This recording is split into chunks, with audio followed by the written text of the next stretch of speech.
Welcome to Behind the Line, the podcast where you'll get untold stories from first responders and military veterans. I'm Tim Hagman. I'll be your host. My guest today is in the business of service to others, as he's both a police officer and a Marine. He joined the United States Marine Corps in 2005, just 6 days after graduating high school, and graduated boot camp as the company honor man.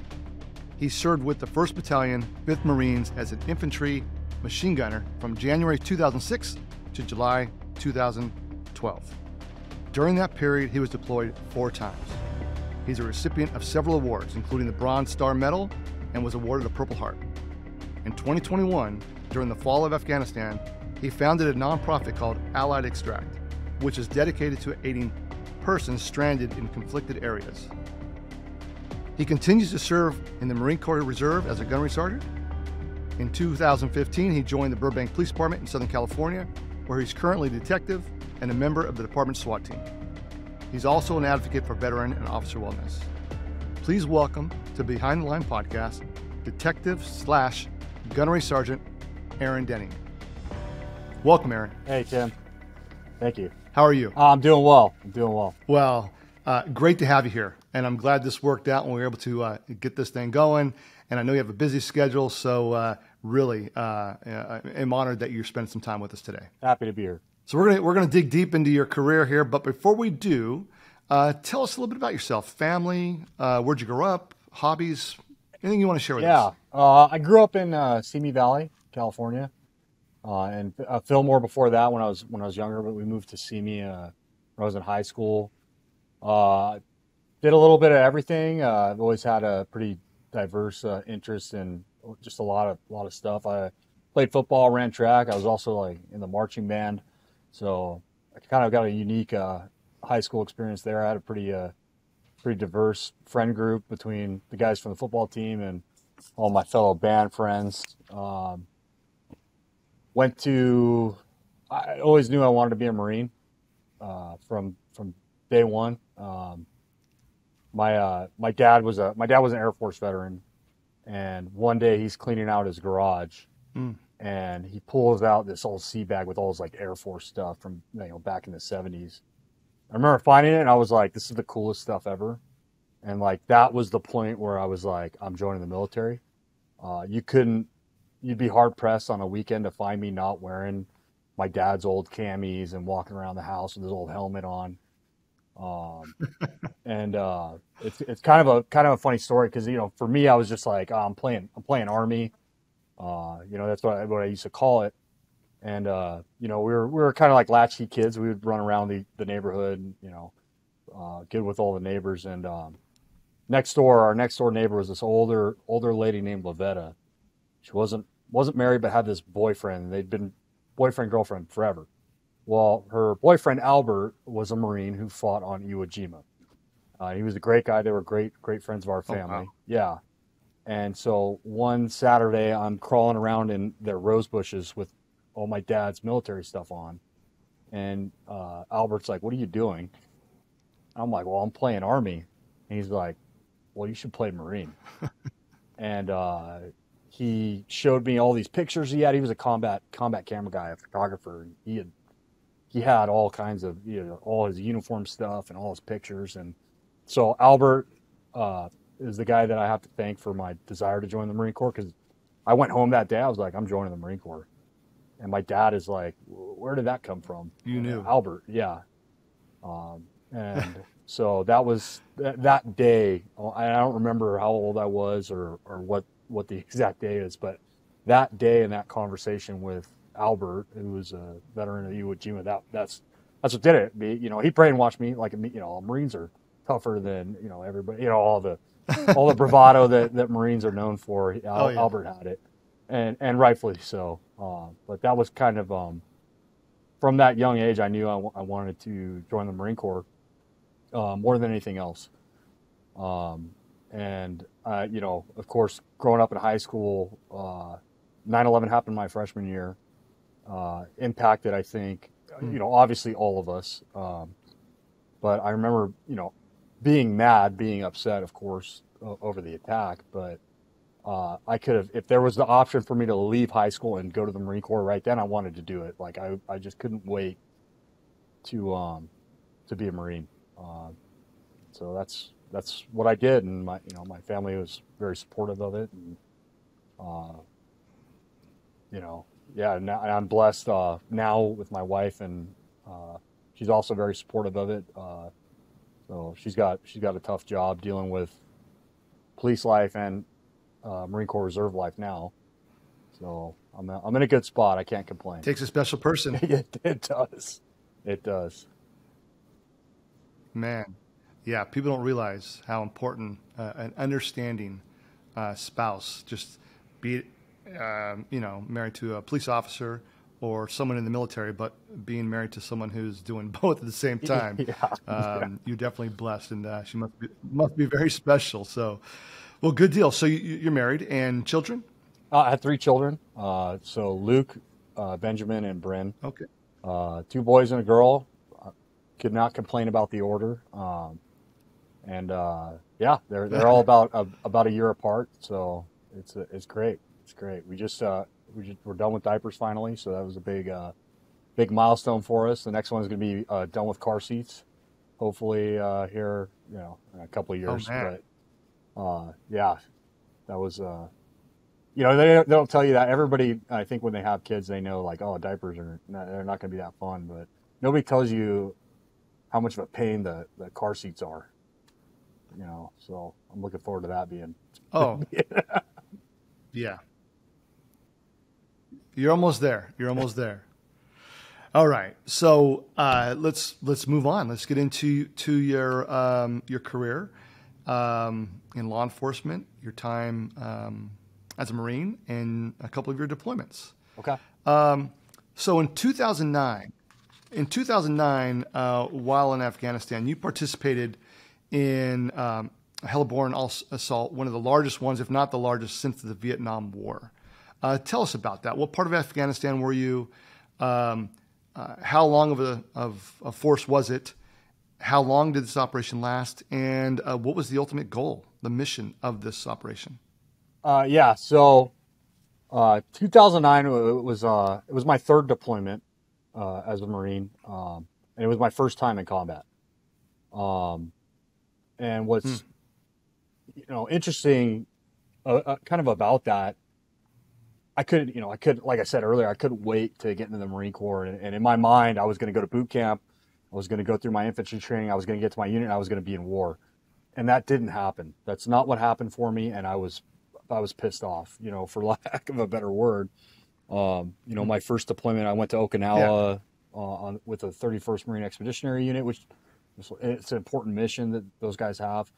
But we didn't see any combat. We trained in Okinawa, and then we went on a ship. We got to do some great stuff with working with the Filipino Marine Corps. Came back from that, and then my next deployment was on the 11th Marine Expeditionary Unit, which the Marine Expeditionary Unit is you go on a ship. You're kind of like the 911 force out there, just forward deployed, ready to respond to kind of whatever crisis may develop. So I spent 6-7 months on ship, got to do a lot of great training, got to go to a lot of different countries. By the time I finished that deployment, I was 21 years old. I turned 21 on that deployment, and I'd been to 20 or 30 countries. So it was great. It was a great opportunity, but it wasn't what I wanted. When I joined the Marine Corps, I wanted to fight for my country. And I was coming up on kind of near the end of my first enlistment, and what frustrated me initially ended up being kind of a blessing in disguise, because a lot of kind of my generation, there's a lot of turnover in the military. As anybody will tell you, you do, a couple of years, everybody works their enlistment, they get a couple deployments and they're out, or they go on to another unit. Well, a lot of my group, instead of getting out or going to another unit, we all extended to stay with the same battalion. Because we got told early on, hey, this next deployment you guys are going to, we actually originally got told we were going to Iraq. And all of us, we didn't care. Iraq, Afghanistan, I don't care. Like, we joined the Marine Corps to go fight. This is our chance. I'm staying in. So if guys didn't re-enlist, they extended their enlistment. There was a high retention rate. I ended up promoting to sergeant shortly before that deployment, and I was a rifle squad leader. And I think when we left for that deployment to Afghanistan in 2009, I think there was only 3 brand new Marines in my squad, which is very unusual, as anybody will tell you. Normally there's, significant, influx of new guys every, at the end of every deployment, but so many guys had stayed around to make that deployment that we ended up with a very, if not, we weren't seasoned by battle, but we had trained together and we knew everybody, inside and out, which would pay dividends for my squad. The implicit communication as a squad leader to my team leaders, I didn't have to overly explain anything. They knew what I meant when I said, "Hey, I need your team here," and that those seconds add up real fast in a gunfight when you don't have to overly elaborate on things, and that's kind of what we had. And that's like a big difference between the police world and the military world. In the police world, you're going to be at a department for a couple decades, hopefully. Everybody, you've worked together for years and years and years. It's not like that in the military. You work with a guy for a couple of years, and he goes to a new unit, you go to a new unit. So we had that those reps in place. So yeah, we find ourselves in Afghanistan, and we're getting ready to do this big. It was kind of the troop surge of Afghanistan. And we got there, and we spent the first month at Camp Bastion, which is in southern Afghanistan in Helmand Province. And we were basically just training, just prepping, getting ready. And they made this big deal about it. They're like, "Hey, we're not going to tell you the date that we're gonna go. It's it's secret. We're gonna surprise everybody." And so we're like, okay, well, we were very restricted in what we were supposed to tell our families, and hey, we're gonna do something big, but can't tell you what, can't tell you when. We didn't know either.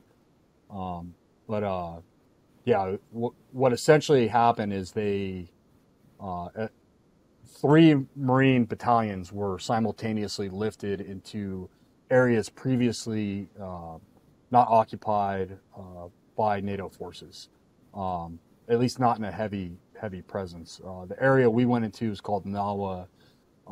There was a British military presence there at the district center, but it was a very small unit. They didn't cover the entire district, and they were essentially embattled inside their lone patrol base there. And so what we did is our battalion flew in, and we basically cleared and zoned that entire district. And simultaneously with that, there was another battalion, I believe it was 2-8, was down south of us in Garmsir, and then I think there was another battalion north of us.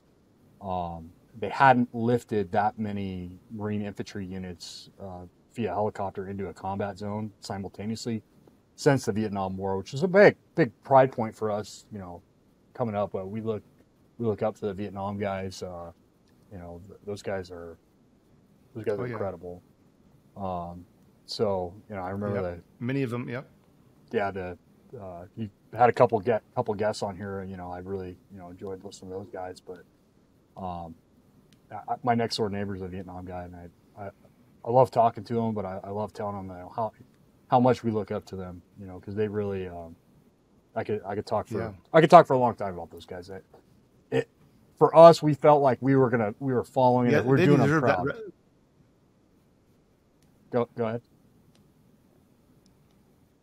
Oh, I'm sorry. Yeah, you're right. I mean, they deserve the recognition oftentimes they didn't get when they came home. No, none at all. And I will say, being involved with the VFW and the American Legion, there's a lot of the Vietnam guys they're involved in those groups.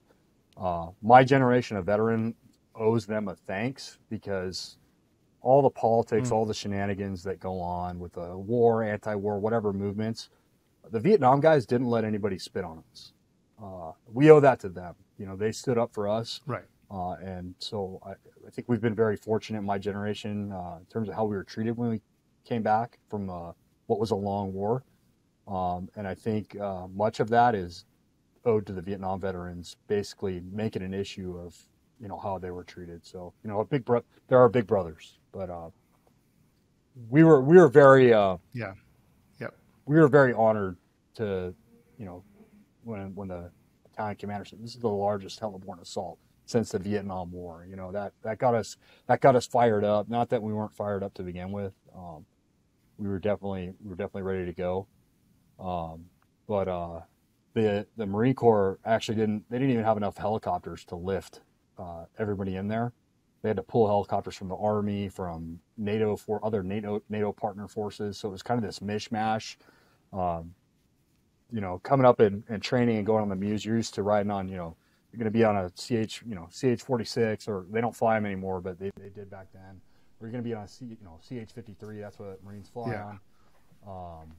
But I ended up on a CH-47 that was flown by dudes from the 160th the SOAR, like the Special Forces dudes, like probably the best pilots there are, because they pulled them. They're our mortar section. They're on like a Black Hawk. I don't know what unit flew them in. It was just whatever bird they could get down there to us. That's what we were getting on.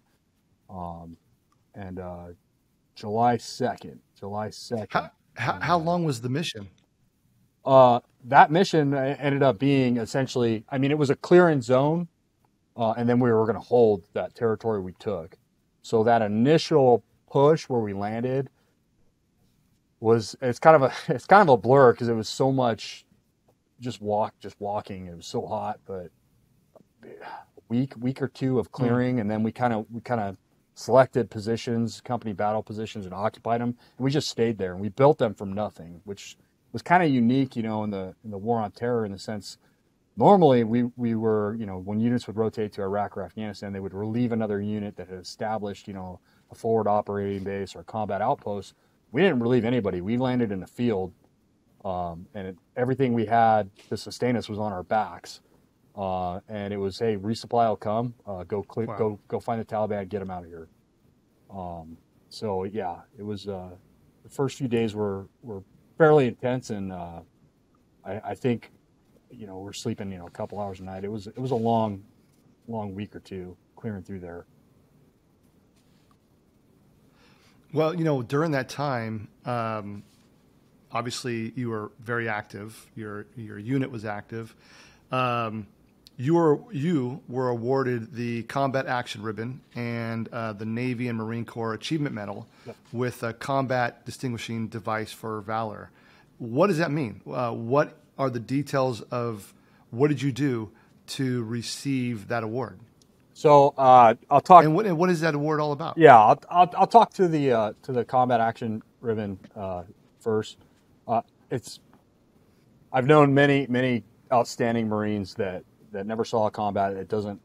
It's not the end all be all for who you are as a Marine, who you are as a service member. Everybody has a different job. But I would be lying if I sat here and told you as an infantry guy, like, you want to be tested. You join the Marine Corps infantry because you want to go fight for your country. And so, my senior Marines were all guys who had fought in Fallujah and Ramadi. And, in my eyes at the time, whether that was an immature view or not, I wasn't living up to what level they were at. So you get a combat action ribbon when you're engaging in combat with the enemy, and there's specific criteria for it. You have to be, directly targeted by enemy fire. You have to return fire. Or there's some other caveats to it. If you get an IED strike, we'll grant you that award.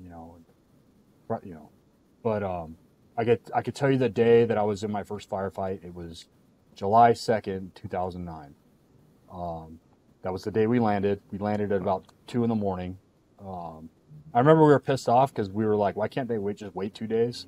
And we'll go on the 4th of July, and that'd be even better. But I think they went 2 days early, so it is what it is. But we didn't sleep almost at all the night before. We were sitting at the airfield. We knew we were going to load up the birds at probably like midnight, 1 a.m. Everybody's adrenaline is going. We get the final talk from the CO that we get a good Captain Day has since retired. He's Lieutenant Colonel Day.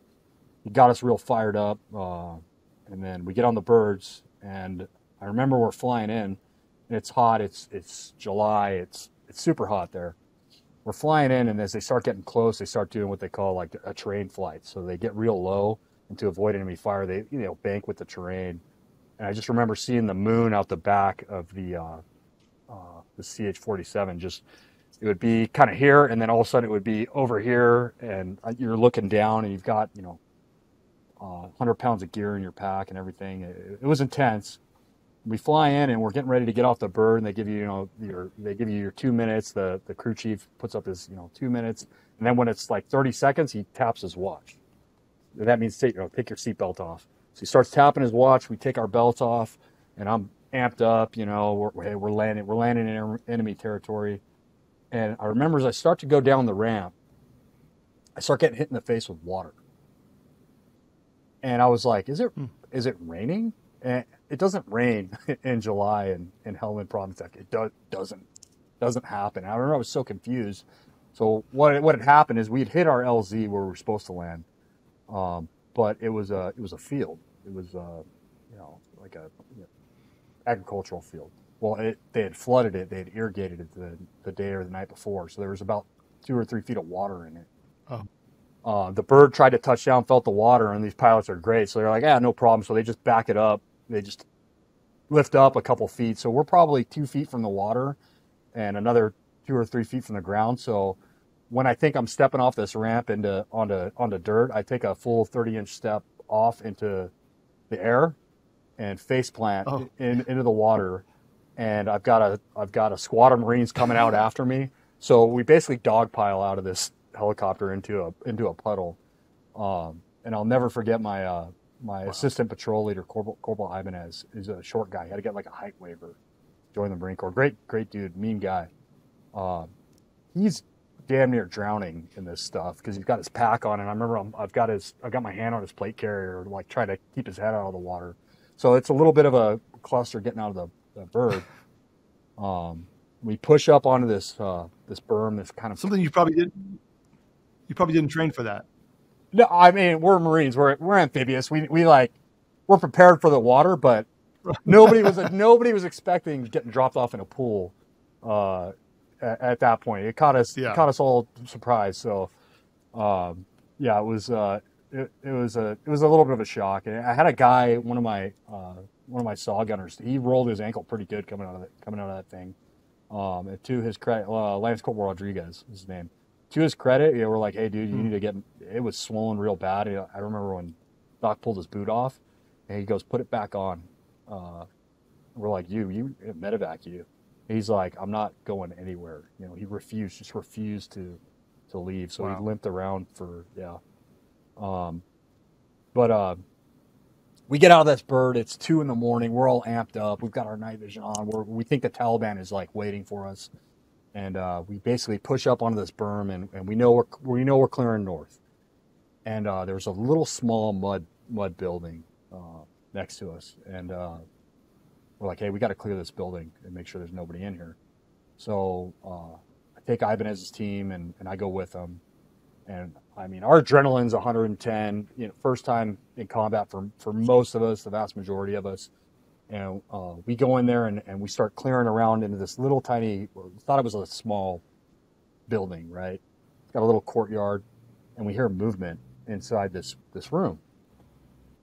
So we're like, okay, bad guy in there maybe. And we go in there, and it's a cow, like a, I don't know, dairy cow, a beef cow. And this cow is more scared of us than we are of it. And the cow starts moving around. And fortunately, nobody shoots the cow, but we were damn close. Right. So okay, we clear that. I can only imagine. Oh yeah, it was an intense moment. It was like, okay, we gotta bring ourselves down. Okay, we almost shot a cow, but it was funny. But we basically once we landed, we wait for the sun to come up, and then we start clearing forward. Right, and so my platoon was in the middle of the company. We had second platoon over on our right flank, bordering the Helmand River, and you have first platoon, my platoon, and I was the right flank of first platoon, and then you had third platoon out to the west towards kind of the desert. And we basically just started clearing north, kind of bounding forward. A platoon or a squad at a time would clear through a field and set up on kind of like these little berms, little canals. And pretty early on the morning of second platoon starts getting into firefights. They start taking contact by the river. And I'm like upset because nobody's shooting at us, right? We're just like sitting in the canal and like second platoons getting everything. Like we're all like getting very disgruntled. And you know, we have to hold. This is our job. This is our sector. We're clearing to the north. Like we gotta hold here. So the Taliban at this point, I think, is pretty disoriented. A day ago, there was just a platoon plus of British, 5 or 6 miles to the north, and then all of a sudden on the morning of July 2nd, there's just Marines everywhere, right? And all of a sudden, Marines are walking through fields, so they don't expect it. They don't understand how many of us there are, and they don't understand which way we're oriented. So a group of Taliban fighters tries to ambush second platoon over to our right flank. And we were divided by a very large canal and kind of a road. That was our boundary that we were using as kind of a control measure between us and the other platoon. And second platoon gives them what they want and chases them off pretty efficiently. And those guys, instead of running north away from all the Marines, in their head, they're going to go to the west. They're going to go out to the desert because they don't think there's Marines there. And so if this is the second platoon's here, first platoon's here, third platoon's here, instead of going this way, they come this way over that berm and through a field by a low wall. And we're just, my entire squad sitting in a canal watching our sector on fire. And I'll never forget, one of my Marines was like, "Those guys got guns." And it was kind of almost a caricature of like what you would expect a Taliban fighter to look like: black, man dress and turbans, and they've got the chest carriers on. And we had our platoon guide, a guy named Sergeant Cardenas. He was a veteran of Fallujah, veteran of Ramadi, and he was my buddy.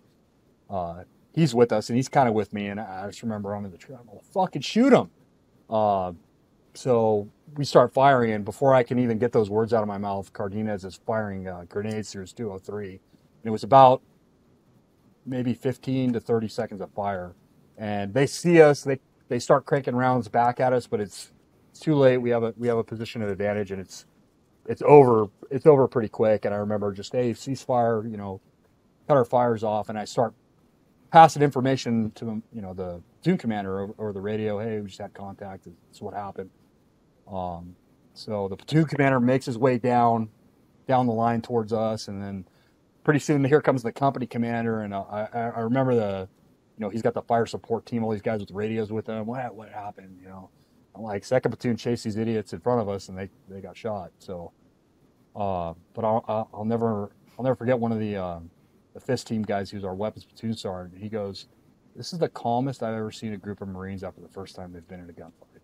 And I just remember being super proud of my guys. Everybody was disciplined. There was no guys weren't just cranking off rounds, randomly. It was 15 to 30 seconds of precision brutality directed at the enemy, and then it was over. And then when the command to stop firing came out, everybody stopped firing, and we were good to go. And I remember Cardenas comes up to me and takes my picture right out. I'm sitting in this ditch. He takes my picture. He's like, "You're gonna thank me for this picture later." And I still have it. I'm not sure. I may or may not send it to you, but yeah. And he was right. He was right. So that was it. That was my first experience in a firefight. Kind of unfair odds, but Man, I'm all right with that. yeah, something like you said, you'll never forget. So and it speaks volumes to your leadership. And like you said, the first time for many of you to be in combat, but so many of you chose to stay, and it goes back to training. You oftentimes, even in police work, as you train. You may never be involved in a shooting as a police officer, but you train. And if it happens, you go right back to, that what you trained for, you studied for, that repetitiveness kicks in. So it sounds like that's what happened with you guys. Yeah. Everybody was, it was a long time ago, and it's just humbling to have been a part of that. that group of men and you know, the way they conducted themselves under. When you're young, you kind of don't realize how crazy those situations are. And it didn't, you know, a lot of those guys, they were young, but a lot of those guys had, you know, wives and kids. You know, Marines get married young, they had kids young. And I never really appreciated the sacrifice that those guys were making until I had my own kids, and it kind of was like a shocking moment for me. I'm like, Yeah. these guys, because I didn't get married till I was, you know, older. I didn't have kids till I was, you know, almost 30. But these guys are 18, 19, 20 years old. They got kids that they left. And, you know, for me, when I was there, I was like, you know, full of piss and vinegar. I'm invincible, right, in my first deployment. It wasn't until I had my own kids where you realize kind of what you leave behind and the risks that you're taking that really, Oh yeah. you know, I have, it gave me newfound respect for those guys, the sacrifices they were making, their family was making just by being there, just by putting themselves in that situation. So yeah, it's incredible. Yeah, it's pretty. Yeah, the sacrifices that you know, they make, a lot of people may not even realize, or they take for granted, or they know about it but they don't really fully appreciate it because they have never experienced it. So the fact that you did experience it and had that new appreciation, that goes a long way. So, well, it sounds like that worked out for you guys. What about the other award that you received, the Navy Marine Corps Achievement Medal? Yeah. So is that part of that, or is there something different? Yeah, different engagement.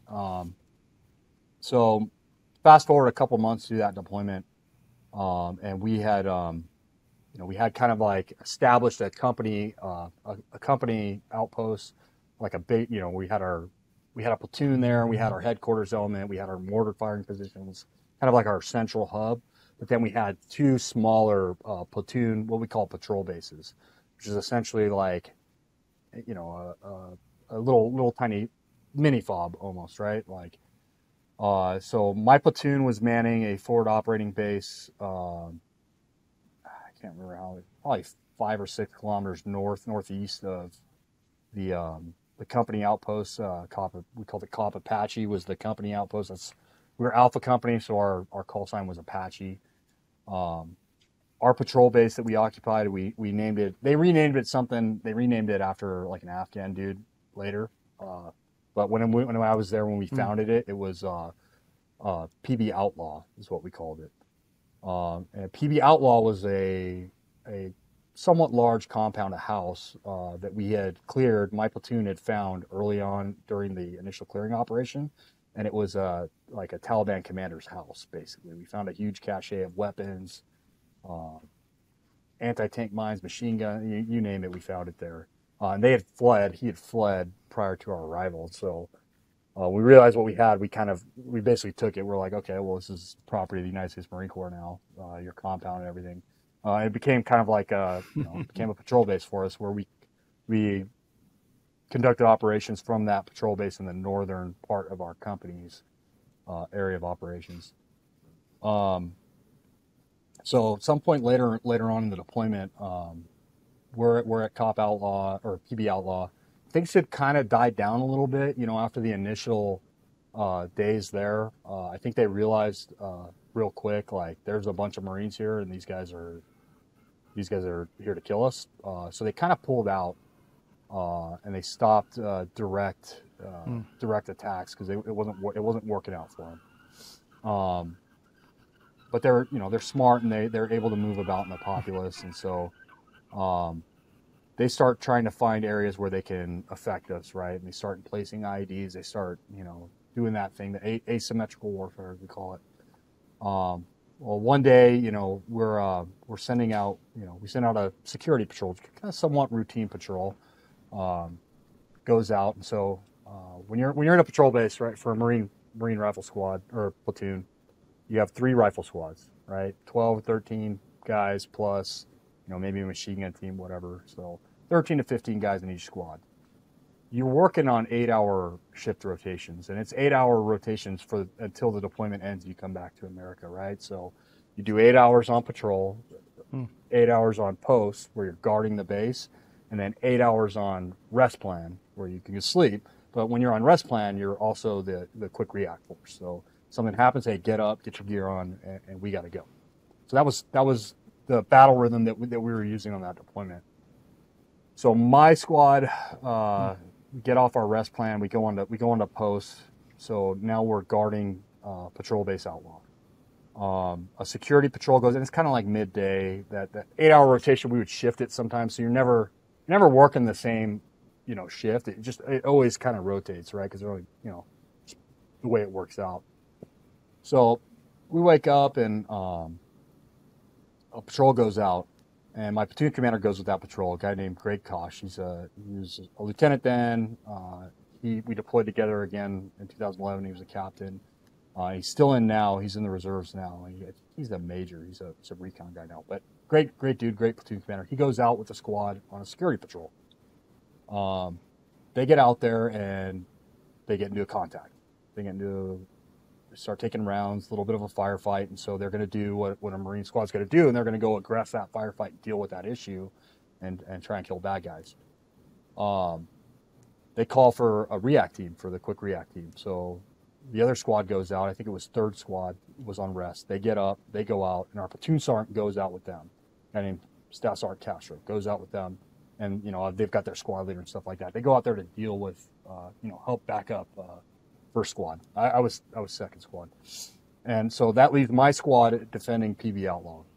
My Marines are on post. They're in the bunkers. They're guarding the base while everybody's gone, and I'm now the senior man inside of that patrol base. So when your squad was on post, we call it the sergeant of the guard. You're the sergeant of the guard. You're in charge of the dudes guarding the post, and if everybody else leaves, you're in charge of that.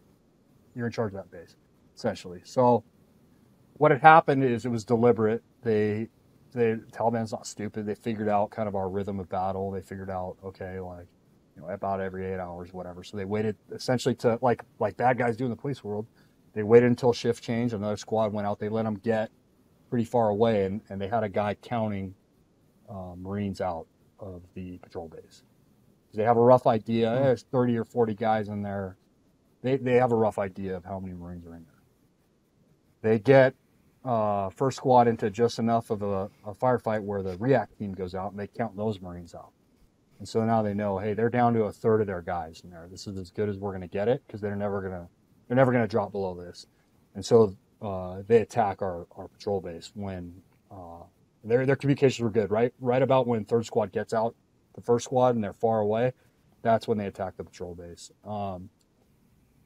We had wow. Yeah, we had a number of guys. 2 guys in every little bunker, little position, and then we would push out like a 4-man team just 100 meters down the road just to make sure, just to spot check random vehicles that might try and drive by the front of the patrol base, whatever. So I'm actually using the bathroom when this happens. And as anybody can tell you that operated in like austere military environment, our bathroom is a slit trench that's dug into the ground. It's just a hole that you kind of like squat over. So that's where I'm at. I'm not wearing my body armor or anything. I've got a radio. I've got my rifle. And I just hear all hell break loose. I hear rounds start ripping off. It's going down, and I hear over my 153, my little handheld radio, every post, hey, we're taking fire. They start lighting up the patrol base, and they're lighting up those 4 guys that are out there. And I think it was Ibanez's team that's out there. And the first thing that pops in my head is, oh shit, right? Like, stop what I'm doing. I get up, pull my pants up, and run out of the latrine area. And I make a stupid decision. Because in my mind, I'm like, we're in a fight. Like, I need to get to where I can see what is happening. So that spot is on top of the roof of the main building in this little, and the compound's small. It's maybe 50 by 50 yards. It's a wall, and then it's a square building right in the middle. And like our main post was a sandbag bunker on top of that roof, with a machine gun in it. But that roof is not like, it's a mud building. So it's not like, if you see like videos and stuff from, Iraq or other countries, they have like a lip, like a wall. This has no lip. It's just a flat roof. If I stand up, I'm gonna go down. There are just rounds cracking over my head. And Hernandez is in this post. He's on this Mark 19, which is a grenade belt-fed, fully automatic grenade machine gun. It's mounted on this dead Humvee that we have backed up. That we use it essentially like a little improvised bunker. Hernandez starts cranking off rounds and putting them right on target. And I'm not sure if you got that part before. Hernandez had made a couple mistakes. Made a couple new guy mistakes. He was kind of on my naughty list earlier in the deployment, you know. And so I was hard on him. And I remember at first I was worried. I was like, oh, God, Hernandez is on the mark. I'm dead. And Hernandez absolutely just starts decimating everybody stupid enough to be in a tree line and shooting at us. Mark 19, it's a 40 millimeter grenade. It's a devastating weapon. It ends firefights, and that's basically what Hernandez did. Is he ended everybody that was exposed in that tree line. Gives me enough time to get up, get to the bunker, establish communications. By now, we've got the other squads. They start working their way back. They break contact. I'm not sure if you caught. I was talking about Takaspatia. I think I'm saying that right. Yes, you did. Yes. Yeah. This whole thing feels like it was a half hour in my head when it's happening. But you know, at some point, I'm able to get back down off the roof, go get my kit back on, get back up to the roof, and every single Marine inside that patrol base is firing now from their positions. When it was all said and done, it was hours later, later, because the other squads, they come back and there was a kind of like this rat's nest of a village. You know, I say rats, it looks like a rat maze, like the way they build some of these villages. It's just all these like walls, you know, it's mud walls, and it was kind of backed up to the eastern side of our patrol base, and they're clearing through there. But yeah, I just had the time distortion was insane. And I remember when it was all said and done, I start trying to make sure I have all my gear, and I've got like one magazine left, and I had 6 on my, you know, so I'd done several mag changes at some point throughout this thing, and I don't even know where my magazines are. They're somewhere. Gone. Yeah, Gone. yeah, and no recollection. I don't remember doing a single mag change. So it's incredible the physiological reactions that the human body has under that type of stress and those type of situations. Yeah, that engagement, I think, was a big, I think that was why I was given the Navy Achievement Medal for Valor. 100% that engagement was mostly my Marines doing their job. You know, we don't, as a military leader, it's always given me heartburn. I think some of the younger guys, like, they don't always get recognized for their acts of bravery, their acts of heroism, because the right person doesn't see it, right? Like, you know, my boss heard me on the radio and heard, you know, the chaos, so he thinks, oh, Sergeant Denning's out there doing work, right? And I was, but we were able to get Lance Corporal Hernandez the same award that I got from that engagement, for valor, well deserved, and it was very well deserved. And he is still in the Marine Corps today. I think he's a staff sergeant. And he was, we can talk about it later, but he was actually at the the fall at Hamid Karzai Airport. He was there. Wow. He's become quite the Marine. Very proud of him. So good. How old was he during that deployment? 18, like 18? 19. Yeah. If that. Yeah. Crazy. Yeah. You know, it's amazing what people, when you least expect somebody to do something because you just don't have the confidence in them or whatever, and you go, whoa. Pleasantly surprised. Dude saved my life. Yeah, I was hard on my guys when they messed up, but I was always fair, and I never, I don't think I ever stopped. You know, I never gave up on any of them. I never wrote any of them off. Everybody that got on that plane to fly to Afghanistan to go to war, there was varying degrees of skill and competency, but everybody should have been there. And you know, it's like you said, you can't ever give up on your people, right? Because sometimes the guy you least expected is going to be the guy that maybe it's the reason you come home. That's exactly right. And he gave you that opportunity to regroup and get some equipment that you needed. Yeah, absolutely. Yeah, for sure. All right. Well, let's move on. So, real quick, let me ask you this. So, during that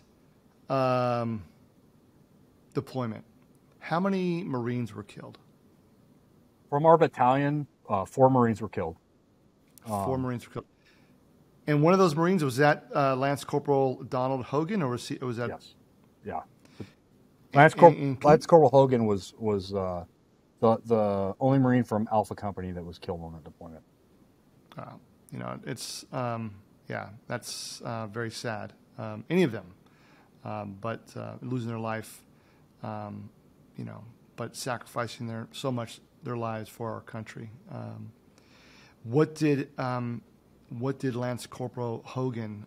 He received the award as well. What did he do to receive that? So Lance Corporal Hogan eventually, several years later, was recognized with the Navy Cross. And Lance Corporal Hogan it was his first deployment. He was a Marine with 2nd Platoon. He was in, I forget exactly which squad, but his squad leader was this guy named Rocky Horde, who was my friend, another sergeant. And we would kind of rotate out of these patrol bases. You know, we would man PB Outlaw for a month or a few weeks, and then we would rotate back to the company position where there's a little bit better, you know, amenities, if you will. And so we were doing one of those rotations. We had pushed up to PB Outlaw to relieve them, and they were pushing back down to Top Apache to be at the the bigger outpost. And so you do that one squad at a time. A squad will go from Apache up to Outlaw, and then a squad will go from Outlaw down to Apache, and you just throughout the day, and everybody takes a different route, and you know, you do things to try and mitigate the enemy's ability to anticipate where you're going to be or what you're doing. So my squad gets up to, like I said, I don't remember the exact distance. It was several kilometers, but it's hot, and you're carrying a lot of gear with you up there.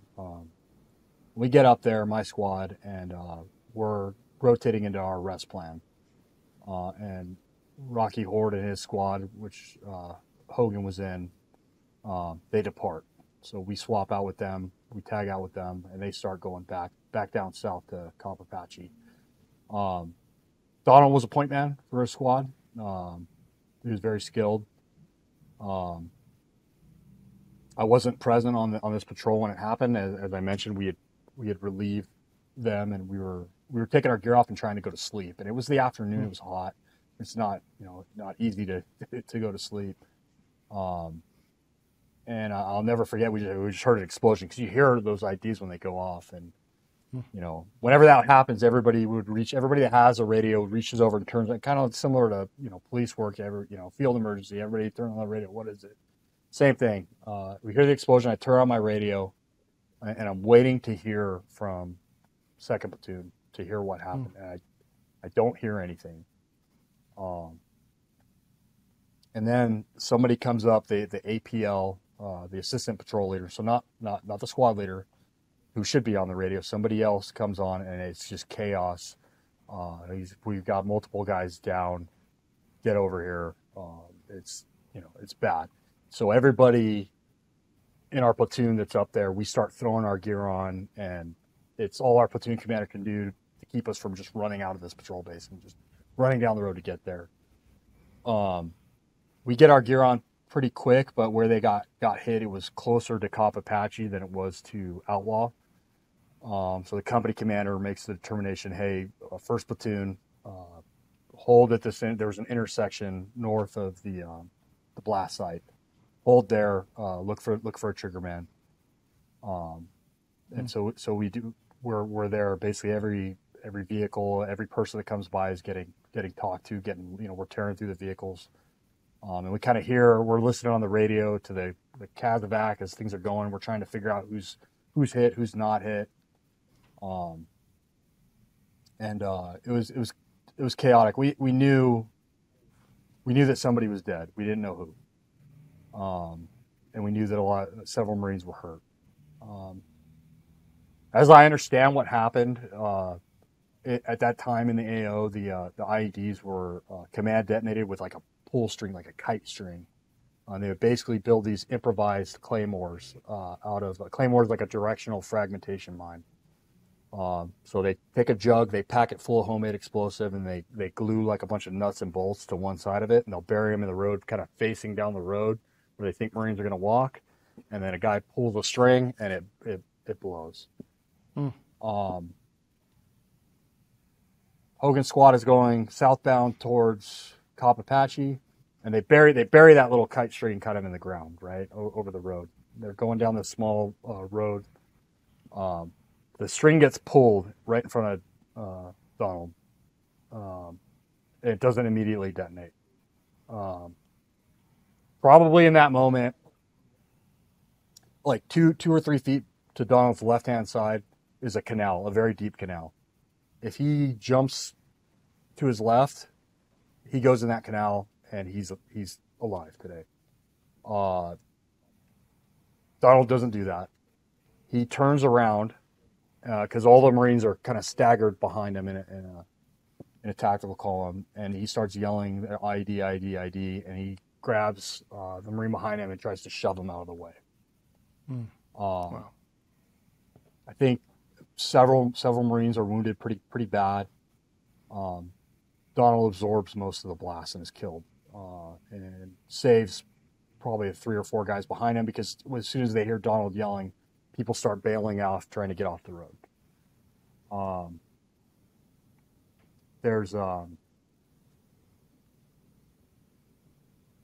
I'm very close with Donald's family. They live in San Clemente. They lost their son on that deployment, and that's something that you don't understand, that type of pain, until you have kids, and then even then you don't really understand it unless you lose one. I don't think. What I will say about the Hogans is they took something that is, without a doubt, one of the darkest things that can happen to a parent, and they just decided that every Marine is now their kid as well. Wow. Anytime that we have had any crisis or family event, the Hogans, they're second parents to me. They've been there for us. They've been there for other Marines. We see them pretty regularly. We go down to Pendleton quite a bit to camp. And one time I didn't call him when I went down there with my family, and I got a pretty nasty message from Jim Hogan. You better not ever come down here without calling us. So they're great people. Yeah. But I'll never forget. We were there at the award ceremony a couple years later when they presented the Hogans with their son's Navy Cross, and our former battalion commander spoke, and he said, I was summarizing, but in those type of moments, those things, he didn't have time to think and decide, I'm going to do something honorable and brave and heroic. That was in him because there was no time to think. Yeah.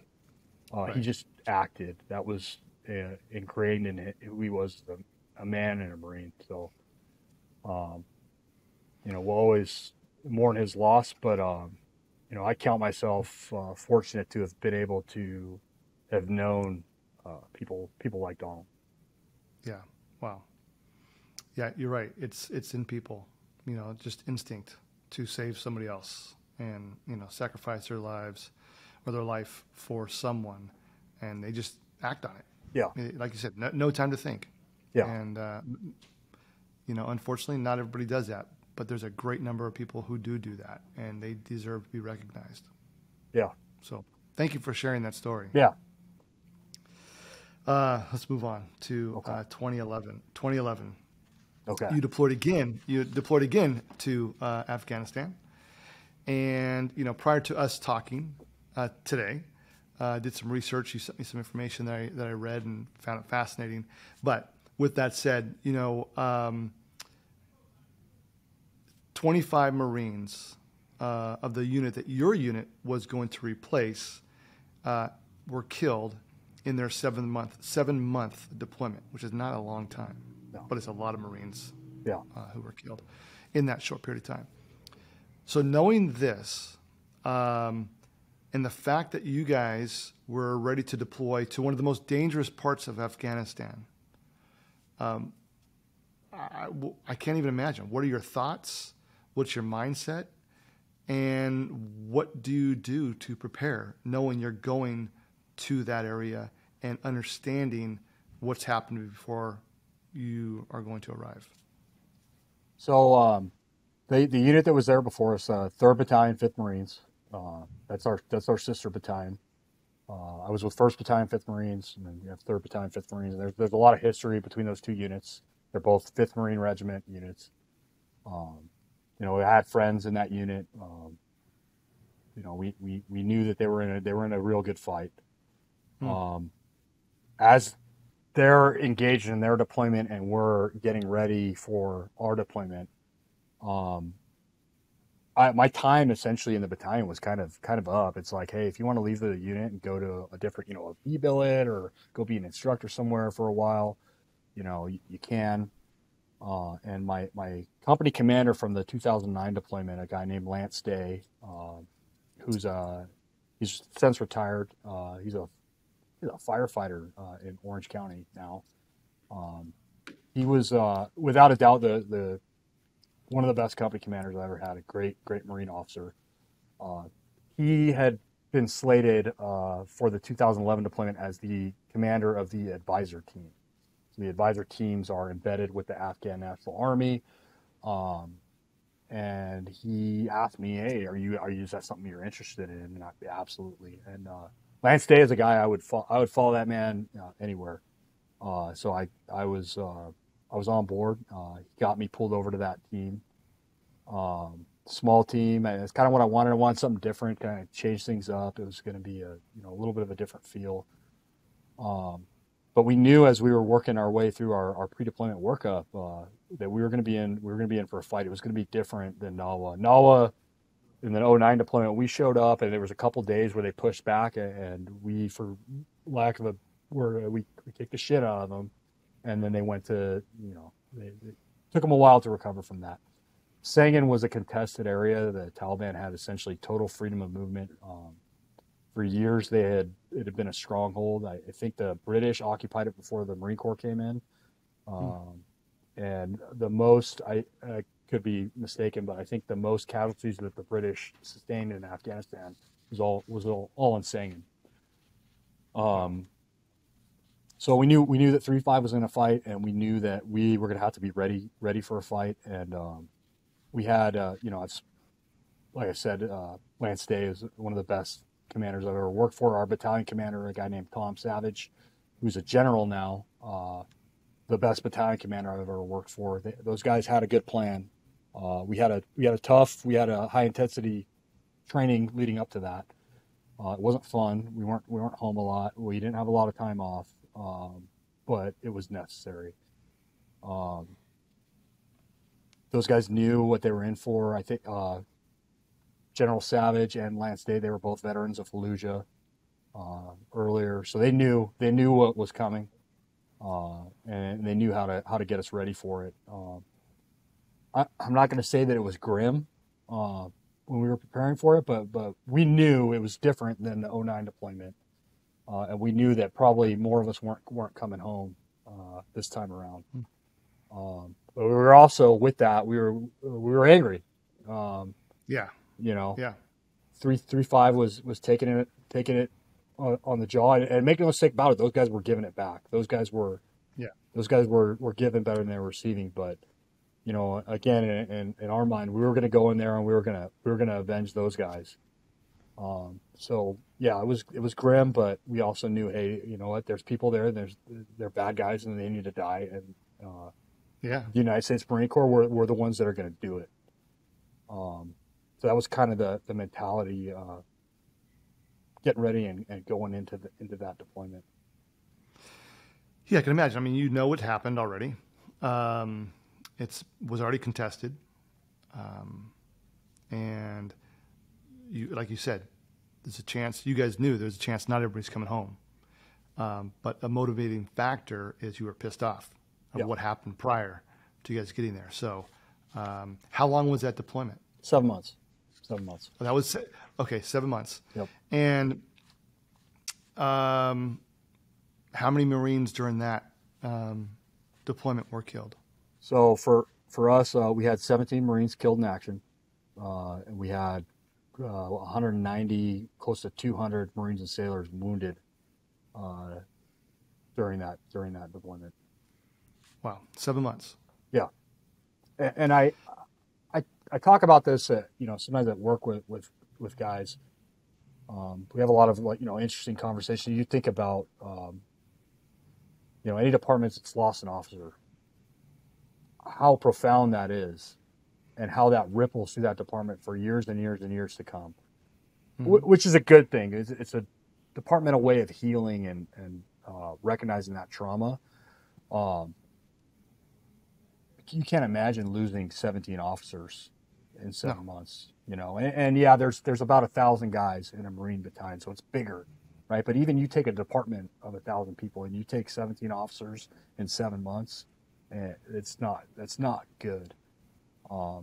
It's not good. It was tough. It was hard on us.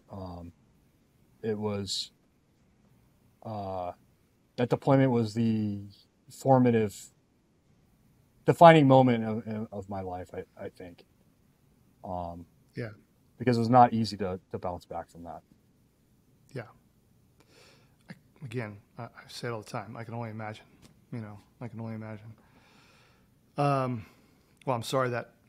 Yeah, I mean, it's, I say that, and I say that with, we were talking earlier in the podcast about the Vietnam guys, and those guys had it. Those guys had it so much worse than we did, because those numbers are nothing compared to what they dealt with. And it's funny because I'll talk to my neighbor Bill, who's an Army tanker in Vietnam, and I'll say we'll have a big Memorial Day barbecue every year, and we talk, and he's like, man, I can't believe you guys were out there in the desert. And I'm like, dude, what we did was nothing compared to what you guys did. And he's like, dude, they were burying IEDs everywhere. So we have like an argument back and forth over who had it worse. But it's it's a lot to deal with. It was difficult. It was a totally different world than Nawa was. There was there was areas in Sangin where there was no civilian populace. The Marines would start walking that way towards some of these villages, and we would see a single file line walking out, and it was all the women and children. And we knew there's bad guys and there's good guys here, and no one else. Yeah. We're going to fight. And the Taliban was there to fight, and we were there to fight, and that's what we did for 7 months. Wow. Well, during that deployment, you were injured during that deployment, am I right? Yes. Yeah. And so you received a Purple Heart. Yep. But you also received the Bronze Star Medal. Yeah. And what did you do now to receive that? Now, if I can say this first. Yeah. You come across, which I respect so much, as being humble. And I think a lot of people in the military and first responders, I think a lot who have experienced, traumatic events, been involved in critical incidents, have gone above and beyond, are very humble. And I don't think you're any different. But I'm asking you, please, because people want to hear what happened. Try not to be so humble. How did you? What did you do to receive the Bronze Star? So there was a couple of critical incidents, we would say, in the law enforcement world. There was a couple of pretty gnarly days. That deployment, like I said, was it was something else. I think I took part in close to 60 different combat operations. I helped lead 30 partnered combat patrols with the Afghan Army and the Marine unit, which is Bravo Company 1-5. We did several clearing zones, which clearing zone is we're just gonna fight each other. We're gonna line up and we're gonna kill these guys. I normally walk around somewhere between 185 and 200, depending on how disciplined I have or haven't been. I came back from this deployment, I weighed 150 pounds. Wow. I just looked sunken in. There was no rest. There was no, it was just every day. On the advisor team, we were a little four-man team. So you had a Marine officer who was lieutenant then, but got out as a captain, Captain Brian Vandenberg. Then you had a senior enlisted guy, and that was me on our team. You had a corpsman, which was HM3 Raymond. And then we had like a Lance Corporal, like a driver, a guy to help us drive the vehicle, and that was Lance Corporal Mel Garejo. And we were embedded with an Afghan National Army company. We lived with them. We ate their food. We went on patrols with them, and our job was to help train them, get them ready, help develop their plans for offensive operations, help integrate them with the Marines during those operations, and basically try and get them ready to take over the defense of their own country when we left. It was very rewarding. It was also very frustrating at times. We had several interpreters just quit because people start dying, and the interpreters are essentially civilian, like Afghan guys that get contracted by the government. They I don't want to be in Sangin. I don't want to be here. It was a unique experience, one that I'm very grateful for. I think very highly of the people of Afghanistan. I think very highly of a lot of the Afghan Army soldiers that I fought with. I don't think highly of all of them, but they're just like us. They're just like us in a lot of ways. It's just kind of more extreme because their military is less developed than ours, right? So the guys that are good they're really good. The guys that are bad, well, they're really bad because they have almost no training compared to us. Wow.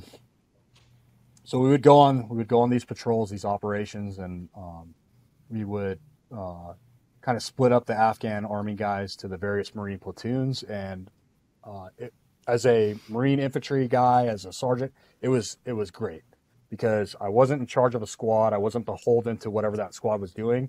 I just kind of was there to make sure the Afghan dudes were all right and like integrating properly and help them and deal with that, and kind of be a buffer between the two. But because we wouldn't always operate with a Marine unit, we would sometimes operate with just the Afghan guys. We would go out with them.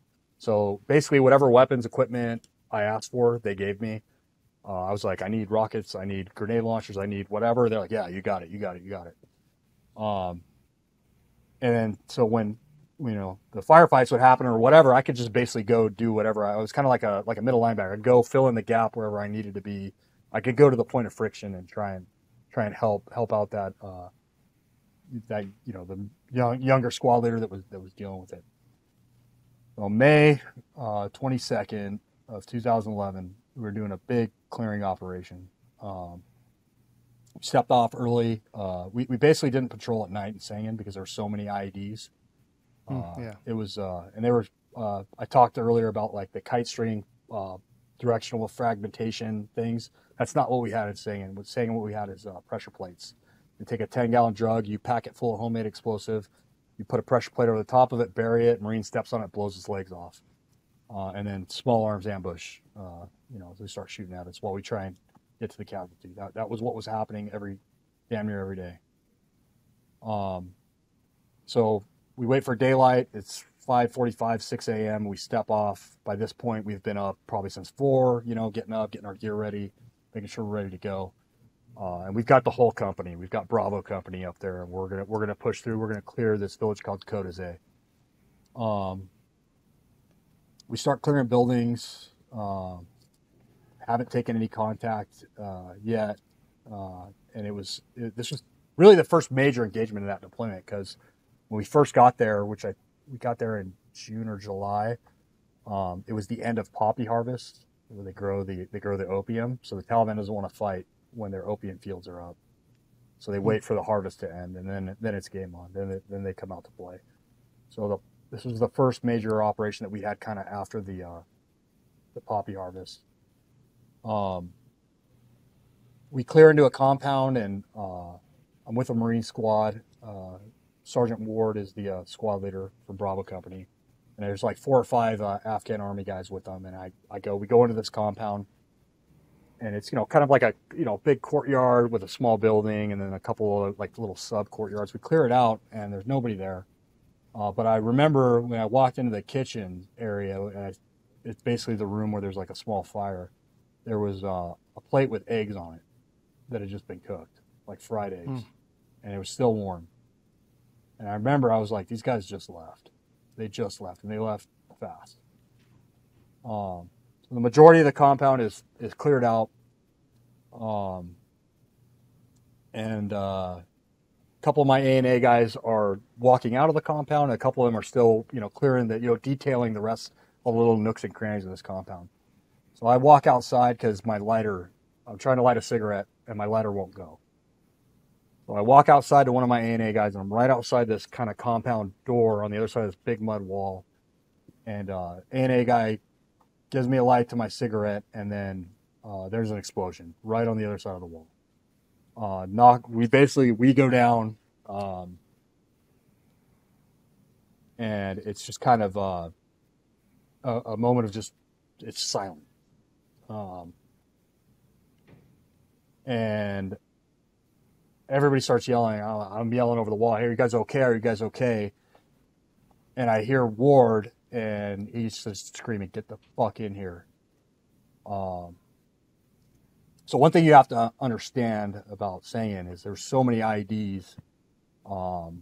You were kind of okay if you were in the middle of a dirt field because they tilled the fields, they plowed the fields. It's like a low probability place. It's hard for them to put an IED in the middle of some random dirt clad field and expect a Marine to walk on it. Right. But the footpaths, river crossings, canal crossings, or the interior of compounds those are high. You have a better chance of hitting somebody. So we were always wary when we were near there. And so we had these metal detectors, a Valen metal detector, and every squad had one. And you walked in a single file line behind that guy wherever he went. And the guy behind the guy with the metal detector had a water bottle, like an empty water bottle full of baby powder. And he put little white lines on the ground. And you kept your right foot on the inside of the white line. That was our marking plan. When we're clearing these compounds, we're clearing them behind the metal detector. The Valen is inside that compound, and we don't have another metal detector with the squad. So I go into the compound, and I turn right, and I see a Marine, and he points inside like a sub courtyard. It was an open air kind of courtyard garden type thing. And I look through the door, and all I can see is like soft dirt, which on the hard packed dirt, you felt more okay because you felt like you could see signs of disturbed earth. On soft, sandy looking stuff, you're like, dude, they could bury anything. And when there's one IED, there's always more. They call them secondaries because they know as soon as a Marine steps on an IED, a corpsman and another Marine are going to be running over there, and they're going to get another one. I look into this courtyard, and I can smell the explosive, the powder, the smell of the explosive. It doesn't smell like a gun range per se because it's homemade, but it's got a unique smell, and I can smell blood. And I can't see much of anything, and all I see is soft packed dirt. And my corpsman is following right behind me. And I remember yelling, "Hey, can you throw me the Valen, throw me the metal detector?" And there's just no answer. And then I hear Ward, "Get the fuck in here." And I was like, shit. All right, it is what it is. And I look back at Doc Ray. I remember telling him, I'm like, dude, back up. Fucking back up like 10 feet and step in my fucking footprints. And that moment was, as I know, I'm like, there's secondaries in here. There's going to be a secondary in here. I was scared. And I remember just kind of like having a moment to make my peace with God. And I was like, I'm sorry for everything I've done. Please, if I die, just take me to heaven. And there's not a fiber in my body that wanted to go into that room. I was scared shitless. I was scared out of my mind. But I was more scared of, I was like, every ounce of my body saying, don't go in there. Do not go in there. But there was that other side of me that was like, if you don't go in there, you're going to live the rest of your life knowing that you failed these guys. And that there's something clicked in my head, and I was like, you know what? I'd rather go in here and die with these guys. I would rather do that than have to live the rest of my life trying to figure out why I didn't.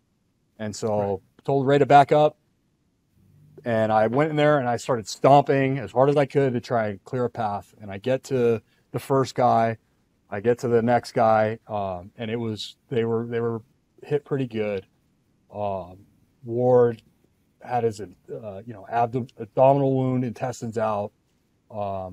There was blood everywhere, and I kind of like, as I look, I can see where they walked into the room and kind of turned right, and I see the guy who stepped on the IED.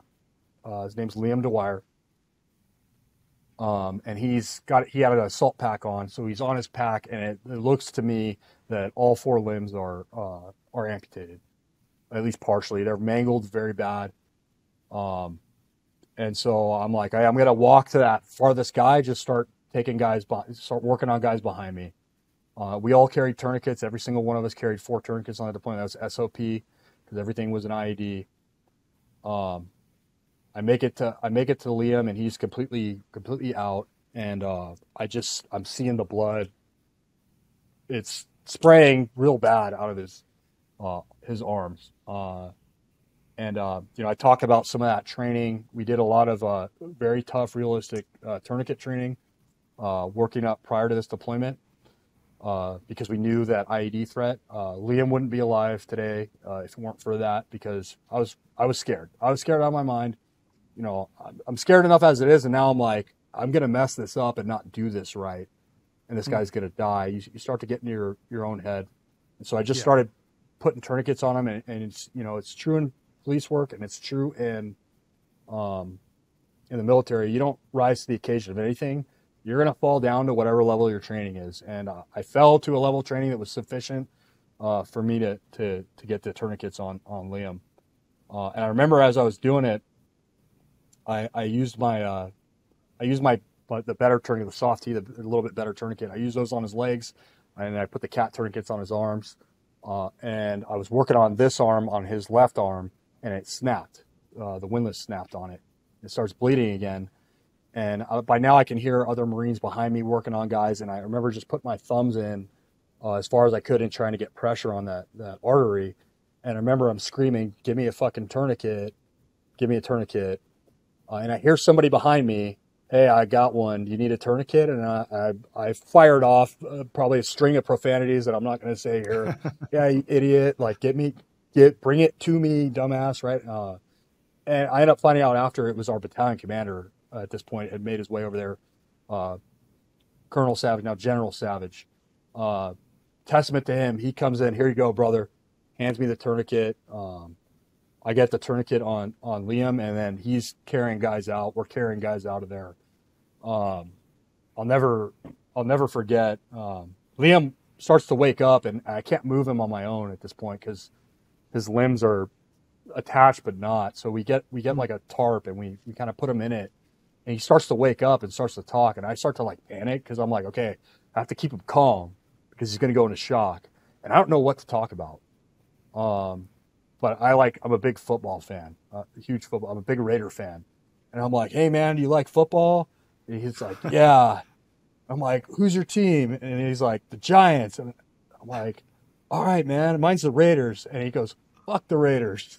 I'm like, Oh, wow. I'm like, "Okay, man." And then he starts talking about, he drove race cars. He's a race car driver before he joined the Marine. He starts talking to me about race cars. I don't know anything about race cars, but I was trying to talk to him about race cars and keep him calm.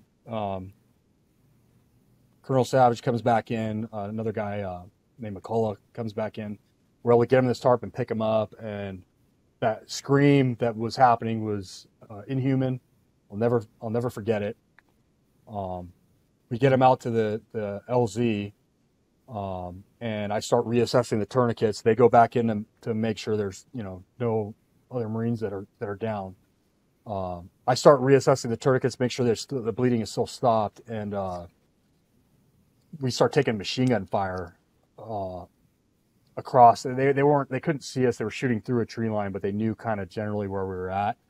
And I just remember lying on top of Liam, and I was so upset because I was like, dude, like this guy's alive, and they're gonna kill us right here in this field. And fortunately the rounds were high, like we were good. The bird comes in. It's a British bird. It's a CH-47. Their medevac platform, they call it Ugly, and that's the one where you have a mass casualty. They would send Ugly in, and it comes basically with an in-flight surgeon on that helicopter, and we're able to get all 4 of those Marines into that helicopter. And I've never been so thankful to see those guys, and I can't say enough about the crews, the flight crews for Dust Off and Pedro. Those are the 2 American medevac platforms that we have, and then Ugly. Those guys saved a lot of people, and they saved Liam that day. They saved every Marine that was in that room lived. And Wow. This was day 1 of what was like a 4-day clearing operation, and I remember kind of towards the end of the first day we were going to go firm in a compound. I'm like, hey, like, what's the update on the casualties? What's the update on the casualties? They didn't have anything, and then finally, probably 8 or 9 o'clock that night, they're like, hey, everybody's alive. Wow. And I was covered in blood. It was all over my plate carrier. It was all over my thighs and my knees, my hands. And I just burned those camis when we got back because it smelled that metallic smell. I couldn't do anything about my plate carrier, so I doused it in gasoline because I was like, it smelled to me like blood, and it was better to smell like diesel than for it to smell like blood. Yeah, for sure. But that was my, I think, most difficult moment of that deployment for sure. Wow, man! But you took the lead. I mean, I'm obviously many others did as well. But what you just explained, knowing how scared you are, what could happen, to the point where you're talking to God and asking, "Hey, if I die, please take me to heaven." You're already thinking this. Yeah. But you did what you signed up to do.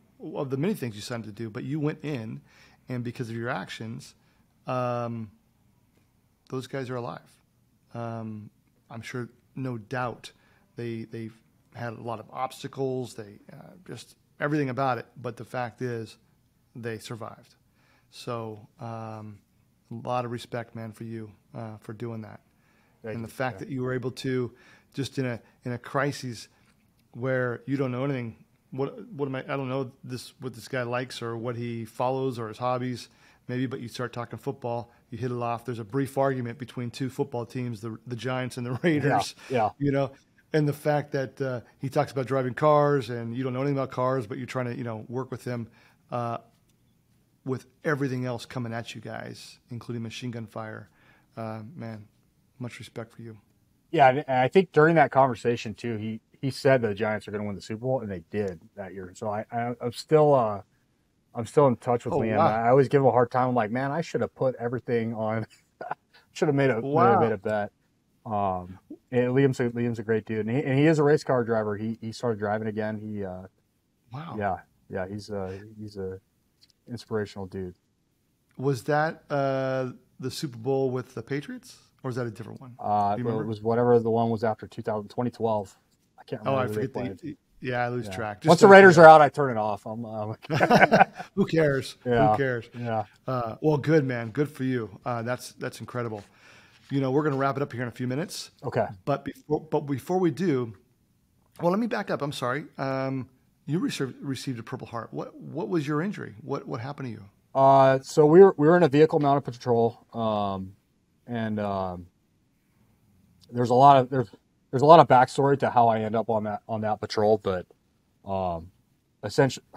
essentially our team had a vehicle that had a mine roller, which would defeat pressure plate mines. That mine roller was never issued to our team. They would not give us one. I found one. I came up on one. And so put it to good use. I put it to good use. And so there was a contingent of Afghan National Army guys that were with a reconnaissance unit several kilometers north of our battle space that we had to go check on because they were part of our Afghan Army unit. And so Lance Day and then we're like, yeah, we're just going to take your MRAP, we'll take your mine roller. And I'm like, listen, I stole that mine roller fair and square. Like, if you guys are going up there, like, we're going with you. And this stretch of road, it was known. It was a known. It was not. There was areas that couldn't be observed at any point by friendly forces, and it was everybody goes up there and gets hit. Everybody knows it. There's IEDs all over that road. And so everybody was expecting to get blown up on the way up to the PB Alcatraz was the name of the base we were driving to. So much so that Lance Day kicked Brian Vandenberg out of the vehicle commander spot, out of the shotgun spot. He's like, well, if that Vic's getting hit, I'm going to be with him. And Vandenberg was pissed off because he wanted to be with us. And we drive up this road, and I'm the turret gunner in it. And it was like, it was eerie. You look at it's not paved, it's a dirt road, soft dirt. You bury an ID anywhere. There's oil slicks and pieces of MRAPs and tires everywhere. And so we were ready. It's coming. And I remember I told Mel Grejo, we called him Mel. I'm like, hey man, you got hit. Just keep your arms straight so we don't roll this thing. Take your foot off the gas, and then it'll stop. We make it all the way up to Alcatraz and nothing happens. We do we engage with the Afghan soldiers up there. We get them what they need. We turn around to come back, and Brian is just complaining to Lance. He's like, I'm going to ride with my team. It's my team. I want to be. And so finally Lance gives up. Go, fine, ride in the vehicle. We already drove up. We were okay. Maybe we're okay. We're coming down the road. And the last thing I remember, there's like pre-incident indicators, right? There was people out. There's people out when we were driving up. When we turn this one corner, all of a sudden it's like a ghost town. There's just nobody anywhere. Nothing's moving. It was just eerie. Something. I remember every hair on my arms stood up, and I felt wrong. And I remember I'm sitting in the turret. I just start kicking the back of Mel's seat. I'm like, go, go, go, go, go. Hammer it. Mel hits the gas, and then it was like a lightning and a power button. And I wake up in the battalion aid station. Oh, wow. So we had, and I was not unconscious that long. I was unconscious fairly briefly, but I have no memory of basically anything that happens the rest of that day until we get back. But sure enough, we had turned that corner. There was it wasn't a pressure plate. It was command detonated with like a wire buried in the ground. 60 pounds of homemade explosive, which is a lot. That's enough maybe to kill an MRAP. But, Mel hits the gas, and that thing blows up under the rear axle and not directly, it doesn't center punch us. Yeah. I got ejected out of the turret. And there's a system, it's kind of like a gunner's harness. It's like a seatbelt for the gun. It keeps you strapped to the vehicle. And I hated putting it on because it was uncomfortable and it just irritated me. I thought it wasn't cool. And our battalion came out with a policy: if the gunner's not wearing his harness, everybody in the vehicle's in trouble. And the lieutenant's in my vehicle, so he's like, "You're wearing it. I'm not arguing with you. Put it on." I'd be dead without it. So like I said, I don't have any. All of my recollection of what happens after the bomb goes off is based on what Brian told me, but. Basically, he wakes up and nobody can see anything in the vehicle, and I'm gone.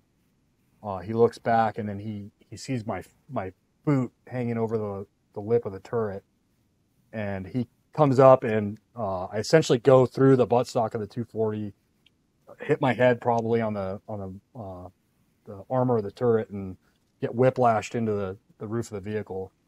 Brian drags me back into the vehicle, and I eventually wake up, and I'm just mumbling gibberish, whatever. Yeah, that was it. I'm very fortunate. Seen a lot of guys suffer very egregious injuries from losing limbs and eyesight, and it could have been much worse. Good thing you followed that mandate. Yeah. Yes. Yeah, I get it. So, well, good. I'm glad you are here today to talk with us, considering that. So, but you know what? You acted on your instinct. Something didn't seem right. Your gut told him to punch it. Had he not punched it, it may have been, like you said, a direct hit right underneath. Yep. Yeah. So, wow. All right. So now we're going to wrap it up here. But before we do, I want to talk to you about your nonprofit that you started. Yeah. And I think it's very important that, as I mentioned at the very beginning, as a result of the Afghanistan withdrawal, you founded a nonprofit which is called Allied Extract. Why don't you just tell us what's that about? What do you guys do? Yeah. So the end of the war in Afghanistan obviously impacted a lot of the people that fought and bled there. It was not easy to watch people fall off of planes. It was, many of those people were interpreters or Afghan National Army soldiers who had, fought for our country essentially. So several veterans and myself, we got together and we created it was ad hoc at the time, but we basically started trying to help these interpreters, and we were able to help rescue several dozen interpreters, get them out of there. And we have since grown into a actual 501c3, a nonprofit. As things winded down with Afghanistan and there was no longer anybody willing to donate, we decided, hey, we're going to shut it down or we're going to keep going. And we decided we had this mechanism to help people affected. So we kept it going. We're very active in Ukraine right now. We do medical extractions of civilian populace from essentially, embattled regions. We partner with several other NGOs to do that. We've sponsored several orphanages. We've shipped several thousand tons of life-saving equipment over there. And it's a really cool thing. It's just a bunch of veterans that basically everybody involved is a veteran or a medical professional that kind of like our unofficial motto is you don't need permission to do the right thing. And I don't need to be working for the military or the government or anybody else to see that there's a problem here and there's people that need help, and we can do stuff to help them. So that's what we do. Wow, that's awesome. That's incredible. And do you know from Afghanistan how many people you've rescued or you've extracted? Between us with several other organizations, and that the whole Afghan withdrawal thing could probably be another podcast in and of its own. Oh yeah. I mean, we've affected thousands of in some way or another. Allied Extract has been involved in thousands of those processes in terms of like visa application or making sure that their paperwork was good. When the crisis was happening, a couple hundred men, women, and children that were all directly involved with the United States and were vulnerable. And needed to be rescued and taken out. Yeah. Yeah. Well, that's awesome. Good for you, man. You and your team doing that. The fact that you kept it going when you weren't sure if you should, and you did. Yeah. And you're still doing it today in Ukraine. Yep. So if people want to learn about your nonprofit, where can they go to find out more information? Your website, social media, events? We have social media. We're Allied Extract, or you go to our website. That's probably the best way, and all the links are there. It's www.alliedextract.org, and you can see what we're about. And we just got our GuideStar rating, which I've learned a lot about, like 501s and nonprofits, and it's been a learning process for me because I'm a dumb grunt, but. We have a platinum rating in GuideStar because we don't know. We turn around every donation we get and we use it for operations. Nobody's skimming anything off the top. I'm very, very proud of that organization. And like I said, it's just a bunch of veterans trying to help people.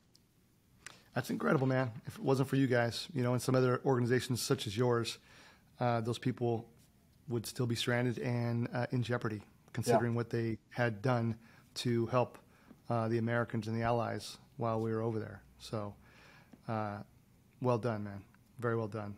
Thank you. Before we wrap up, is there anything you would like to say or add? No, I mean, it's great to be here. It's great to talk to you about it. I'm very fortunate. The Marine Corps has been very good to me. The Burbank Police Department has been very good to me. Very rewarding career there. And, I love what you're doing. I love the podcast. And, I look forward to seeing more episodes. Well, I appreciate it, man. And the one thing is, as you know, and others, Our very first episode was with Chief Mike Albanese, your chief of the Burbank Police Department. And when he and I were talking prior to his interview, I don't even think I asked him. I think he just threw it out there. He's like, hey, you need to talk to one of my officers. I'm like, okay, so tell me about your officer. He's like, a Marine. He was in Afghanistan. He was very, very proud of you. And I'm not sure you know that, but he definitely was very proud of you and all that you've done and the fact that you're still, that you became a police officer there. But if it wasn't for Chief Albanese, quite honestly, probably would never have met you. And I'm glad that we were able to communicate. I know you're very busy with work, your nonprofit, your family, your children, your wife. So the fact that you took, some time out of your day today, on your day off, by the way, I really do appreciate that. So thank you for that.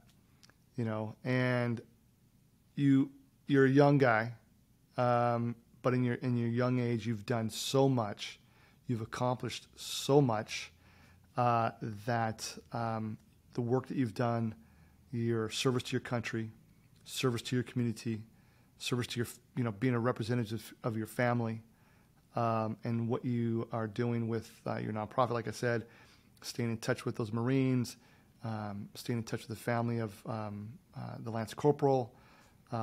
It's in your blood, and you should be very proud of everything that you've accomplished. I appreciate that, sir. Thank you. Well, it was a pleasure meeting you, and I can't wait till we get this thing published and posted. And I think a lot of people are going to benefit from hearing your story. And I encourage people to, if they listen to this or they watch this, share it with other people. Because if they've enjoyed it, they've gained something from it, no doubt others will as well. So thank you, sir, for all that you're doing, all that you've done, and we are forever grateful. And thank you for being a guest on the Behind the Line podcast. Anytime, Tim. All right, sir. Thank you so much. Yes, sir. You too. Thanks for listening to today's episode. If you like the show, please follow and subscribe wherever you listen to podcasts. For the show notes from each episode, visit behindthelinepod.com. If you want to support the show and hear more from our first responders and military veterans, head over to patreon.com/behindtheline. I'll see you on the next one.